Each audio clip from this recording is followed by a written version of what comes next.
Today's learning target is I can compare numbers in the real number system and solve equations by finding square roots.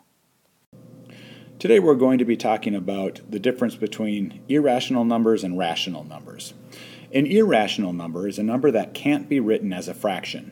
Okay? And the other thing with irrational numbers, the reason it can't be written as a fraction is because when you write it as a decimal, it never ends. Okay? It never terminates, it never ends, and it does not repeat. Okay, so like 1/3 is 0.3 repeating. Okay, that's not an irrational number. Pi is an example of an irrational number because that is a number that actually never ends and it never repeats. Same thing with the square root of 5.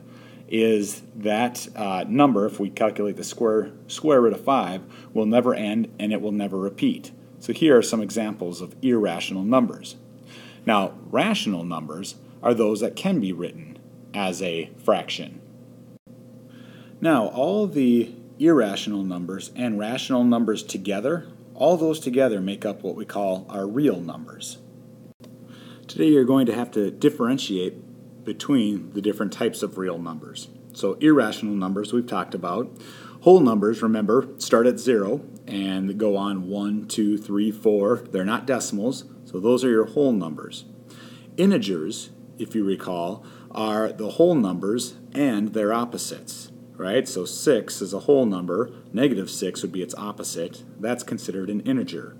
So the negative square root of 25 would be -5. So that would be an integer.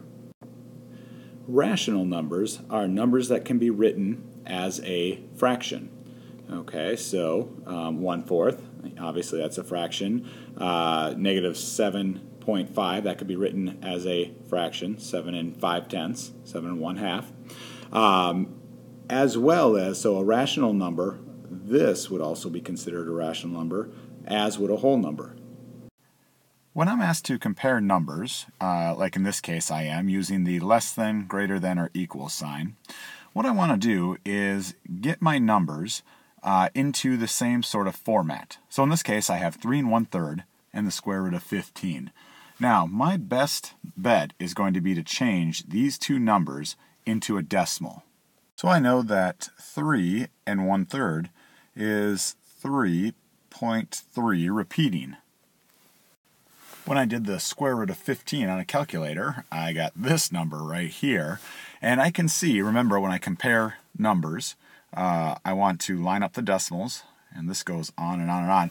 I can see right here that based on this place value right here, the tenths place, that the square root of 15, that 3.8 goes on, that is going to be larger. So in this case, I would need to put that sign, the less than sign, 3 1/3 is less than the square root of 15, to make that statement true. So here we're asked to solve an equation, and I have my equation right here. I see a squared equals 36. Now, you may already know the answer to this problem in your head, but let's take a look at how we would solve this with an easier problem so that when we get to a more complex problem, you understand how to do that. So, here we're going to be finding a squared, some number squared that equals 36. Now, just like when we solve other types of equations, we're always going to be dealing with the opposite. In this case, a squared, the opposite of that would be the square root. We can see how squares and square roots are closely related by a couple of problems that we would know. 4 squared equals 16, and the square root of 16 equals 4.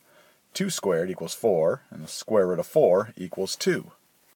So let's go back to this problem here. So a squared equals 36. So if I find the square root of 36, okay, I know that that equals 6, which that makes sense then that 6 squared would equal 36, so a equals 6 would be my answer for this one. Now let's look at a problem that's a little more complex here. So we have 2n squared equals 170. Now we know from our previous work with solving equations that my goal is to get this variable by itself. So in this one, 2 times n squared equals 170. I want to get rid of this 2. So it's 2 times n. So I'm going to divide by 2 because that's the opposite. And we know that's going to cancel each other out, right? And if I do it to one side, I always have to do it to the other side. So now I have n squared equals, and I know 170 divided by 2 is 85.